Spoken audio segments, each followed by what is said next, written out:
Muy buenas noches. Hoy comenzó en toda Colombia formalmente el proceso electoral. ¿Esto qué quiere decir? Que desde hoy se pueden inscribir candidatos a gobernaciones, alcaldías, consejos y asambleas. Se espera que haya por lo menos 130.000 candidatos para todos estos cargos. El registrador nacional del Estado Civil, el doctor Alexander Vega, le dirigió una carta hoy al presidente Petro. El registrador es nuestro invitado esta noche. En esencia, señor registrador, y gracias por aceptar esta invitación, ¿qué dice usted en la carta? Gracias, Yamil. Buenas noches para todos los televidentes. El día de hoy le hemos cursado una carta al señor presidente, al ministro de Defensa y al alto comisionado para la paz, solicitándole, teniendo en cuenta la política de paz total y las negociaciones que están haciendo con los grupos al margen de la ley y los decretos de cese bilateral, que se incluya en la mesa de negociación el tema de la no interferencia de los grupos al margen de la ley en el proceso electoral. De acuerdo al mapa de riesgo electoral que hizo la Policía Nacional, en conjunto con el Ejército, la Defensoría del Pueblo y la Registraduría, se han detectado 74 municipios en Colombia con riesgo electoral, de los cuales, la policía, el mapa de riesgo electoral de la policía, y en ese orden de ideas se ha denunciado públicamente también por los gobernadores constreñimiento a los electores, carnetizándolos, amenazas por parte de las disidencias de las FARC en el sur del Meta, muchos temas de constreñimiento al elector y constreñimiento a los candidatos que se inscriben a partir de hoy. Teniendo en cuenta que el gobierno nacional en la política de paz total está negociando con estos grupos al margen de la ley y los decretos de cese bilateral se vencen el día de mañana, le hemos pedido respetuosamente al señor presidente, al ministro de Defensa y al alto comisionado que se incluya el compromiso por parte de estas organizaciones al margen de la ley no interferir en el proceso electoral, tanto en la inscripción de cédulas, que se le permita el proselitismo a los candidatos y obviamente que se garantice no interferir el día de la elección. Esa es una solicitud que se le ha hecho de manera respetuosa al señor presidente. Pero digo, señor registrador, según la policía o las fuerzas militares, según ellos, ¿cuántos alcaldes han tenido que abandonar su municipio por amenazas? De los 74 municipios que tienen riesgo alto, 4 alcaldes no están despachando en sus municipios. Hablamos de municipios como Tibú, norte de Santander. ¿Cuál Tibú? Tibú, norte de Santander, Cartagena del Chairá, en el departamento del Caquetá. Tenemos también San José del Palmar, que es una mujer alcaldesa, en el Chocó, y Sipí, Chocó. Estos alcaldes no han podido despachar. ¿Cuál es el último? Sipí. También Chocó. Chocó. ¿Qué quiere decir eso? Que si estos alcaldes no pueden regresar a los municipios, lo más seguro es que tengamos que suspender las elecciones en estos municipios. Y usted dijo al comienzo que en estos 4 municipios no hay alcaldes, han tenido que salir por amenazas. Pero en los 74 ¿sí habrá elecciones o no? Sí. Nosotros, es más, yo confío plenamente que haya elección en todos los municipios de Colombia. El dato que le daba previamente a la entrevista... ¿Excepto esos 4? Es que yo aspiro que el gobierno nacional no solo garantice el orden público en estos municipios, sino que se incluya en los decretos de cese bilateral que las organizaciones criminales que están al margen de la ley negociando no amenacen a estos alcaldes y no afecten a la población en el proceso electoral. Es decir, lo que usted le pide al presidente es que como jefe supremo de las fuerzas militares controle el orden público en estos 4 municipios. Sí, claro. Este riesgo no lo dice la registraduría, es el mapa de riesgo electoral de la propia policía que lo hizo y señaló 74 municipios, de los cuales 4 estos alcaldes no están. Necesitamos que se garantice, sea a través del orden público, se calme, o a través de las mesas de negociación, que los grupos que tienen injerencia en esos municipios no afecten el certamen electoral y permitan que los alcaldes puedan ejercer desde sus municipios. La policía dice que son 4. Y la MOE dice que son 74. No, la policía habla de 74 municipios de riesgo. Sí, claro, es la policía en el mapa de riesgo. Y la MOE confirma. También confirma. Es más, la MOE pone un mayor número de municipios. Nosotros nos guiamos por, obviamente, el mapa de riesgo electoral de la policía y cuál es la característica de esos municipios, que son los municipios donde tienen presencia estas organizaciones que están... ¿Cuáles son, doctor Alexander, los municipios más importantes sobre los cuales vierte la MOE? Yo le voy a hablar de los 8 departamentos donde están los 74 municipios. Tenemos norte de Santander, la zona del Catatumbo. Norte de Tibú. Sí, la zona del Catatumbo. Tibú. Tenemos el departamento del Chocó sobre el Atrato. Atrato. El Atrato. Tenemos el departamento del Cauca, hay municipios. Tenemos Nariño. ¿Cuál en Cauca? Nosotros tenemos ahí, hay municipios como Algeciras, está el Bordo Patía. Entonces hay municipios en 8 departamentos que ya están identificados. Digamos Cauca. Cauca, Nariño, ¿En Nariño cuál? Tumaco aparece como riesgo alto de acuerdo a la policía. Tumaco. Gravísimo. Riesgo alto la zona rural, presencia también de grupos al margen de la ley. 4 municipios en el sur del Meta. ¿Qué son cuáles? Estamos hablando del sector de pasando Granada Meta, el sur del departamento del Meta, donde hay presencia de las disidencias de la FARC. Caquetá, Cartagena del Chairá. Caquetá dentro del departamento Cartagena del Chairá. Y otro departamento que también se ha visto golpeado es el departamento del Guaviare, que en los municipios hay presencias de disidencias de la FARC. ¿Quién más en el Caquetá y las Metas? En el Meta estamos hablando del sur del Meta, mesetas, y igualmente de acuerdo al mapa de riesgo electoral, el Bajo Cauca antioqueño que ha denunciado el gobernador de Antioquia, donde hubo el paro armado por parte del Clan del Golfo. Y en todos estos 74 municipios afectados por amenazas, ¿están los alcaldes o no? Sí están. De esos 74, 4 de esos 74 no están dentro, no están despachando. Únicamente 4. Sí, los otros 74 presentan amenazas al proceso electoral. Los otros 70. Los otros 70 hay riesgo electoral de constreñimiento a los candidatos, constreñimiento al elector, están carnetizando a la gente, pero hay 4 municipios donde efectivamente estos alcaldes no están despachando. Y los alcaldes de esos municipios, señor doctor Alexander, ¿qué piden? Pues las garantías de seguridad de orden público para poder regresar a estos municipios.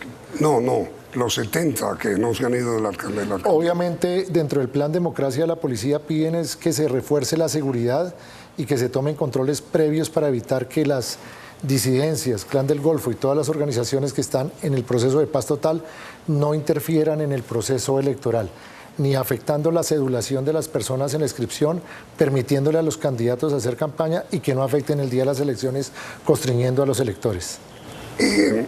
¿Usted ha informado al señor ministro de Defensa sobre esa situación? No es que le esté informando, el ministro lo sabe, porque esta es información oficial de la misma policía.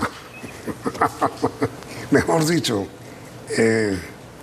¿está usted informando al gobierno sobre algo que el gobierno le informó a usted? Que se tomen las medidas y se garantice, porque yo no podría hacer elecciones en esos 4 municipios donde los alcaldes no están presentes. Y hay dificultades en los 70. En los 70, que confío plenamente, y le doy un dato importante a los televidentes. El año pasado no tuvimos que trasladar ni puestos ni mesas de votación por orden público, solo por orden invernal.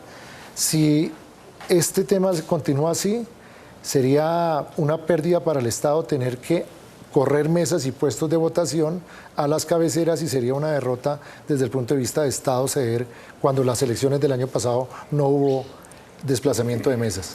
Pero usted ve, doctor Vega, que estos municipios donde hay incertidumbre, los 70, no los 4, sí corren realmente riesgo efectivo de que no puedan hacer elecciones. No, elecciones vamos a hacer.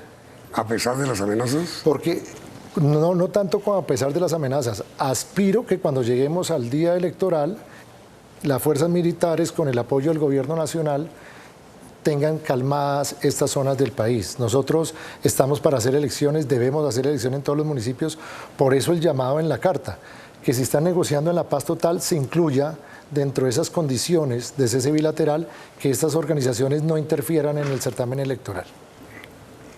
Es decir, doctor Alexander, lo que usted pide es prácticamente militarizar estos 74 municipios.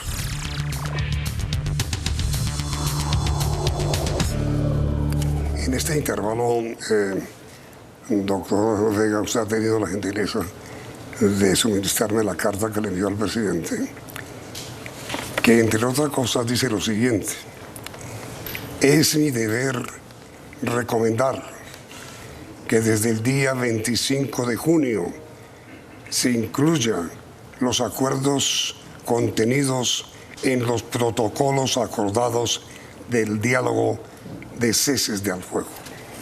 Voy a ser muy reiterativo. La carta tiene el fin que el gobierno, dentro de la mesa de negociación de paz total, incluya dentro de las condiciones del cese bilateral que los grupos al margen de la ley no interfieran en el proceso electoral, como de acuerdo lo ha dicho el plan de riesgo electoral y los gobernadores que en la actualidad están interfiriendo en la inscripción de cédulas y en el constreñimiento a candidatos. Es una oportunidad para que el gobierno... ¿Hoy ocurre eso? Claro, es que esas denuncias están públicas. La Defensoría del Pueblo, el mapa de riesgo electoral, la MOE, la Procuraduría y los gobernadores, y nosotros como registraduría ya hemos detectado las amenazas al proceso electoral de estos grupos al margen de la ley. ¿Y quiénes las están haciendo? Las disidencias de las FARC, el Clan del Golfo, todas las organizaciones con las que está negociando el gobierno, que lo que se ha dicho es que el cese bilateral se ha dado es para que estas personas o estos grupos al margen de la ley estén constriñendo a los electores y constriñendo a los candidatos. ¿Y son amenazas a quiénes? A la población civil. ¿Para que no vote? Sí, para que escriban la cédula esperando votar a favor de un candidato. ¿Cómo? Para que escriban la cédula. Escriban la cédula. Y que voten por quien diga... Por los que digan ellos con los candidatos posiblemente que puedan sacar. ¿Quiénes son ellos? Disidencias las de la FARC, Clan del Golfo y todas las organizaciones que están... Es decir, imponen el voto. Imponen el voto. Segundo tema, en el Perdón, ¿eso está ocurriendo en 70 municipios? Eso está ocurriendo en 74 municipios, no en 70, 74. El gobernador del Chocó denunció el día viernes en el Comité de Seguimiento Electoral y Orden Público que el Clan del Golfo y el ELN están pidiendo extorsión económica a los posibles candidatos, cerca de 100 millones de pesos para que puedan hacer campaña sobre el Riva Trato en esos municipios. A los candidatos legales. Sí, claro. No a los que están imponiendo. No a los que están imponiendo. Es decir, por eso es una gran oportunidad para que el gobierno nacional, teniendo en cuenta que van a verificar los decretos de acuerdo al ministro, incluyan que estas organizaciones que están accediendo al proceso de la paz total no afecten y se comprometan en el compromiso de no afectar ni a la población civil, ni a los candidatos, ni a la operación logística para las elecciones. Es decir, señor registrador, estos grupos están extorsionando a los candidatos. De acuerdo a las denuncias hechas por los gobernadores y el gobernador del Chocó, la denuncia es clara. Todos los que quieran hacer campaña o proselitismo por los municipios del Riva Trato les están pidiendo una extorsión de tipo económico para que puedan hacer proselitismo. Ese es el objetivo de la carta, las alarmas que ha encendido la propia policía en el mapa de riesgo electoral y los gobernadores. Dice también usted en su carta que a partir del 3 de agosto se iniciará la implementación para el cese al fuego con el Ejército de Liberación Nacional, ELN, que había sido suspendido desde enero de este año. Nosotros recibimos la noticia que el señor presidente volvió a conseguir el cese bilateral entre el ELN y el Estado colombiano, pero no se incluyó el compromiso por parte del ELN que no afecte las elecciones. Ellos tienen presencia en la zona del Catatumbo, en Arauca, e igualmente en el Chocó, y la idea es que dentro de los compromisos que está haciendo el gobierno nacional de cese bilateral se incluya el compromiso que estas organizaciones no pueden afectar el proceso electoral, ni constriñendo a los electores, ni constriñendo a los candidatos y obviamente garantizando la logística para las elecciones. Esta es una solicitud directa al comisionado de paz. Sí, así es, al presidente obviamente como sí. suprema autoridad, jefe del Estado de las Fuerzas Militares, al ministro de Defensa y obviamente al alto comisionado. Es una oportunidad para que ellos puedan plantear esta condición en el cese bilateral, porque ya con los informes van a intervenir en el proceso electoral. Dice usted también en su carta, señor registrador, que no se debe promover, financiar o vetar candidaturas o partidos, amenazas constreñimiento, coacción, entre otras acciones encaminadas a concretar injerencias indebidas en las diferentes actividades del calendario electoral. Esa afirmación obedece a que hace un mes, Yamid, salió un comunicado de las disidencias de las FARC, en cabeza de Iván Mordisco, que hace presencia en el departamento del Caquetá del Meta, donde sacó un comunicado donde dijo que iba a estar prohibido que hubiesen candidatos de los partidos tradicionales. Esa afirmación, pues aprovecho de decirle al presidente que a raíz de esa manifestación que hizo la disidencia de las FARC, quede incluido dentro de la verificación y los ceses bilaterales que les permitan a los candidatos de todos los partidos, tradicionales y nuevos partidos, poder hacer el ejercicio libre y democrático del proselitismo para las campañas de octubre. Ahora, para la información general, señor registrador, ¿qué es lo que comenzó hoy y termina el 29 de junio? Hoy 29 de junio, de julio, perdón. De julio, hoy 29 de junio se da apertura al periodo de inscripción de candidatos. Dura un mes, hasta el 29 de julio. Sí. La cifra que acabas de mencionar se toma con base en la del 2019. De acuerdo a la proyección, tendríamos aproximadamente 130.000 candidatos para los cargos que se van a postular: gobernaciones, asambleas, alcaldías, ediles. Este mes es el periodo de inscripciones en las registradurías de los candidatos y vamos a estrenar también plataforma digital para que lo puedan hacer también por la página de la registraduría. Este mes es el mes más importante desde el punto de vista porque se activan las campañas políticas y la inscripción de candidatos por un mes. Dice usted también, señor registrador, las condiciones planteadas deberían ser una elemental muestra de voluntad de paz a cargo de los grupos al margen de la ley. Así es. Además, teniendo en cuenta que el gobierno está ofreciendo la negociación en la paz total, ya se han llegado a unos acuerdos de cese bilateral, obviamente de alto al fuego. La idea es incluir, sí o sí, Yamid, que estos grupos al margen de la ley no constriñan a los electores, no afecten las inscripciones, dejen a los candidatos hacer proselitismo y no afecten el día de las elecciones. Entonces, esto es una oportunidad para que el gobierno haga esa exigencia y condicione eso en los próximos decretos de cese bilateral. Y con todo respeto, doctor Vega, señor registrador, esta pregunta, pues un poco contra usted.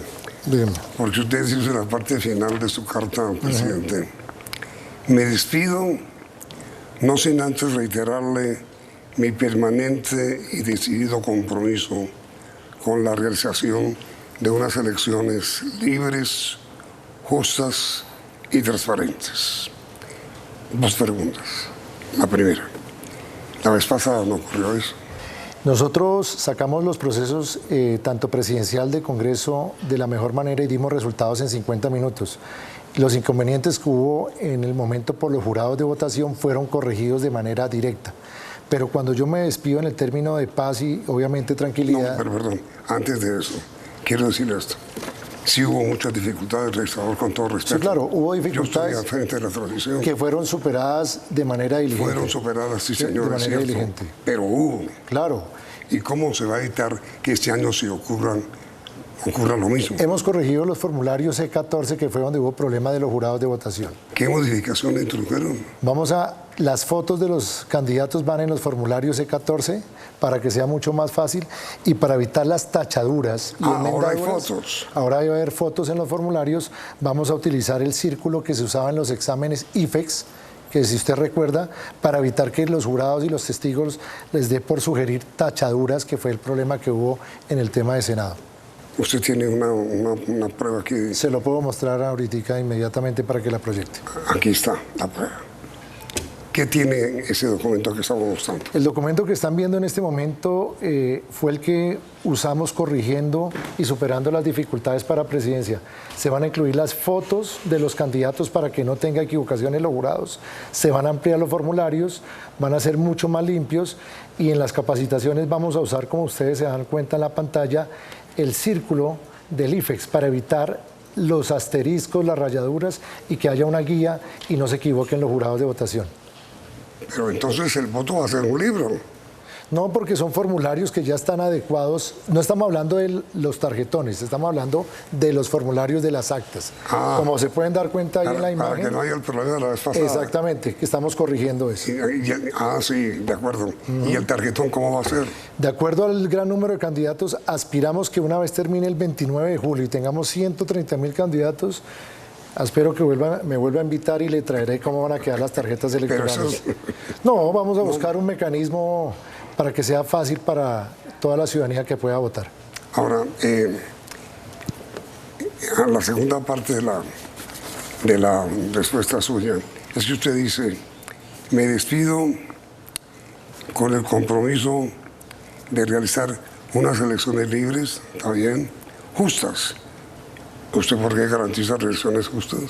Empezando porque debemos dar garantías a todos los actores políticos. ¿Qué es justo y qué no es justo? Frente al orden público no es justo que a los ciudadanos se les constriña para votar. Es que usted no dice frente al orden público, sino dice... No, frente a todo el proceso electoral, a los que hace la registraduría. ¿Pero qué llama usted candidaturas justas? Quiero decirle con todo respeto, sí. El registrador no tiene por qué llamar a una candidatura justa o injusta. No, nosotros hablamos desde justo es frente a todas las garantías del proceso electoral. Pero claro, esto no me parece. El término justo viene a equilibrio y obviamente a que el proceso electoral sea equilibrado y que no sufra ningún atentado en caso tal de orden público. Pero con todo respeto, no sé, eso merece una aclaración, porque decirle al presidente en su carta, como lo hace usted, que haya unas elecciones justas, es también decir que hay elecciones que no son justas. No, estamos hablando en el contexto de la carta es de orden público, que no puede haber... pero... Todo es en el contexto de orden público. Un poco, ¿no le parece? Lo que estamos buscando es que cuando hablamos de un certamen justo es que no se atente ni factores externos en la población civil y que sean unas elecciones equilibradas y libres de todo constreñimiento. Eso es lo que estamos buscando en el objetivo de la carta. Sí, y lo mismo transparentes, es decir, en esta afirmación transparentes puede usted tener toda la razón para que no ocurra lo que pasó la vez pasada. Mi observación, con todo respeto, esto no es una actitud mía contra usted, es la utilización de las palabras justas. Cuando hablamos de justo y transparente hablamos de la garantía del orden público en el certamen electoral. Cualquier persona que sea constreñida a favor de un candidato o que no pueda votar, obviamente se pierde el tema, lo que es el equilibrio electoral y las garantías de transparencia y justicia del proceso electoral. ¿Hay alguna situación en varias o en algunas poblaciones, doctor Alexander, que le preocupen a usted para realizar elecciones por situaciones de orden público? Realmente la inquietud y la preocupación sí es realmente posible. No lo digo solo como registrador. Lo ha dicho la Procuraduría, la Defensoría del Pueblo, los mapas de riesgo electoral de la policía, lo ha dicho también la MOE, la Misión de Observación Electoral, y los propios gobernadores, que son los agentes seccionales del presidente. Es claro que hay una alarma real sobre el certamen electoral constriñendo a candidatos y constriñendo a la población civil. Por eso aspiramos que, como lo hicimos el año pasado, no tener que suspender ninguna elección y mucho menos trasladar un puesto a mesa de votación, porque confiamos plenamente que el Ejército y la Policía podrán hacerlo como lo hicieron el año pasado. Aspiramos que en este marco de la política de paz total, el gobierno incluya la garantía que estas organizaciones no van a interferir en el proceso electoral. Pero tendrá usted reuniones, supongo, tanto con el ministro de Defensa como con el director de las fuerzas militares, del Ejército y de la Policía. Cada 15 días nos estamos reuniendo. Estas preocupaciones ya están dentro de los comités nacionales de seguimiento electoral. La próxima semana, el 6 de julio, nos reuniremos nuevamente con todas las cabezas del Estado, incluyendo los candidatos o los representantes de los partidos políticos, y el tema primordial es orden público. Señor registrador, el tiempo por hoy se nos ha agotado, pero como usted no volvió a hablar desde las elecciones, no volvió a hablar ni conmigo ni con ningún medio. Hablamos con resultados. Ni conmigo ni con ningún medio de comunicación. Quiero invitarlo a continuar hablando, grabamos y transmitimos mañana, porque son muchísimas las cosas que hay que preguntar sobre las elecciones, ¿le parece? Con mucho gusto, Yamil. Muy amable, doctor Alexander, muy querido.